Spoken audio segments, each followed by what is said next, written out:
ating gagawing adobo chino. Ayan. So ang kakaiba po sa adobo chino, medyo mabango po siya. Mayroon po silang inihahalong ibang rekado, katulad po ng sibot. Tapos pinapalambot po nila ng husto yung karne, kaya napakasarap at napakabango. So susubukan po natin kung kaya po natin gawin sa araw na ito.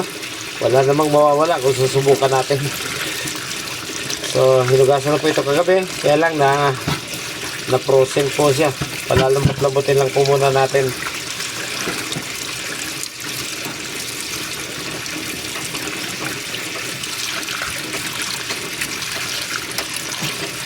Ang lakas pumitik ng mantika, nakakatakot. Okay mga kabiyahero, habang pinalalambot po natin at pinakikrispy yung ating gagawing sisig, isabay na po natin yung ating adobong baboy. Ayan, magbuhay na po tayo ng apoy. Lagyan po natin ng kaunting mantika.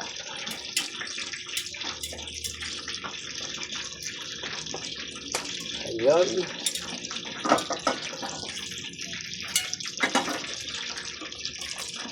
Tapos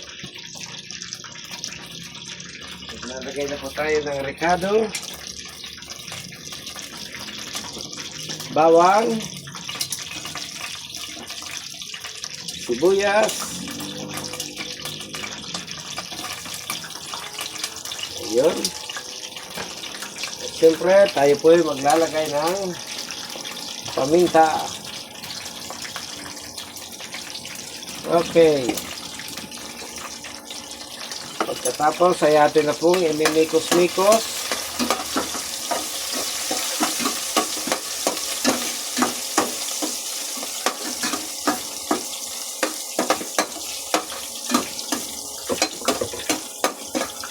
Tuloy po natin ang gusto yung rekado para hindi ho madaling mapanis mga kabiyahero.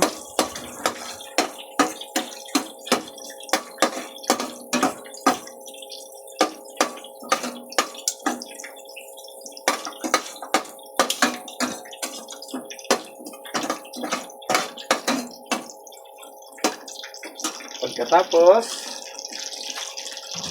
atin na pong ilalagay itong ating karning baboy.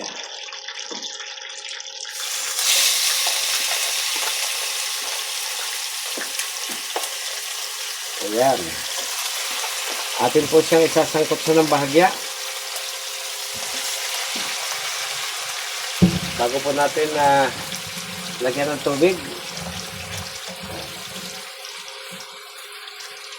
Mahirap yung nasa masikip ng lugar. Ano po?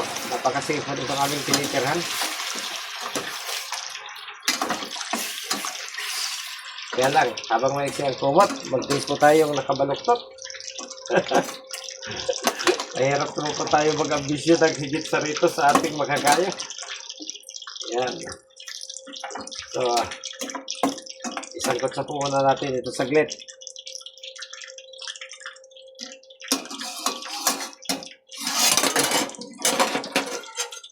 Takpan natin.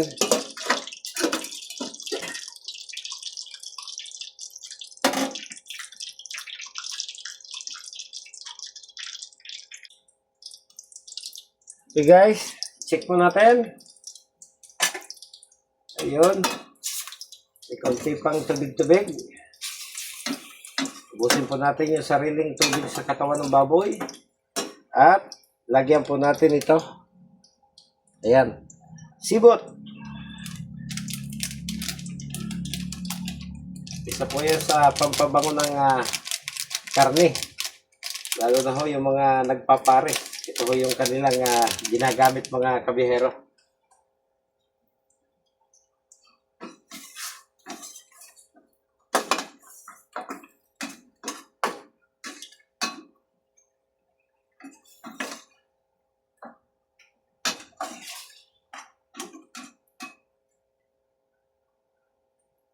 Ayan. Pwede na po natin siya lagyan ng bahagyang tubig.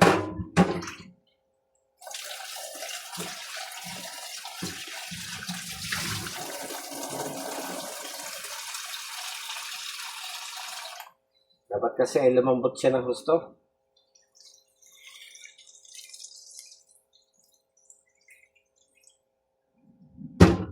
Ayun. Hindi na po natin siyang timplahan.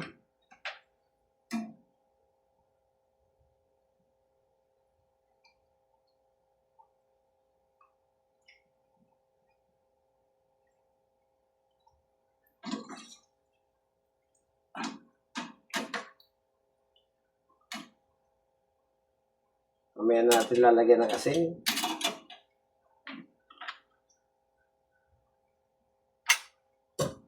Lagyan na rin po natin siya ng seasoning. May 4 cubes ba tayo?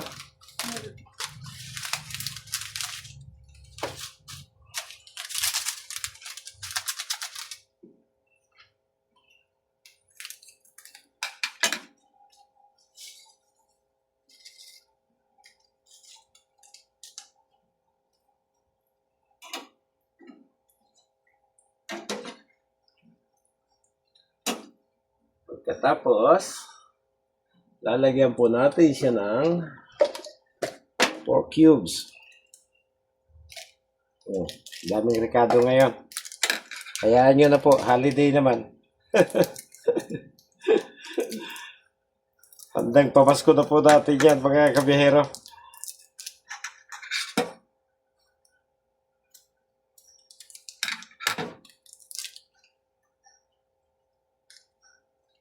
So, konting seasoning lang po yung inilagay natin dahil maglalagay po tayo ng isang 4 cubes.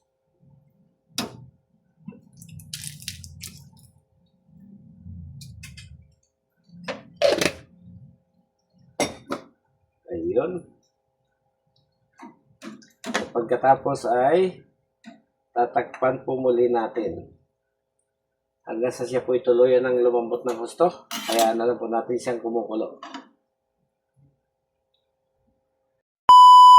So, pagkalipas pa po ng ilang minuto, ito na po yung ating unang subok na magluto ng adobo chino, mga kabihero. So, ang kaibahan po na sa kanya, iba po yung kanyang amoy dahil nga po, ito po ay ating nilagyan ng sibot.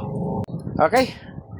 Mag-aalas 9 na po. Ang una pong dumating ay pamangkin at mga kaibigan po ni Gabs, mga kabihero. At sila po yung ating unang bisita para po sa ating hapunan sa araw ng Paskong ito, mga kabihero. So maraming salamat po at maligayang Pasko sa ating lahat.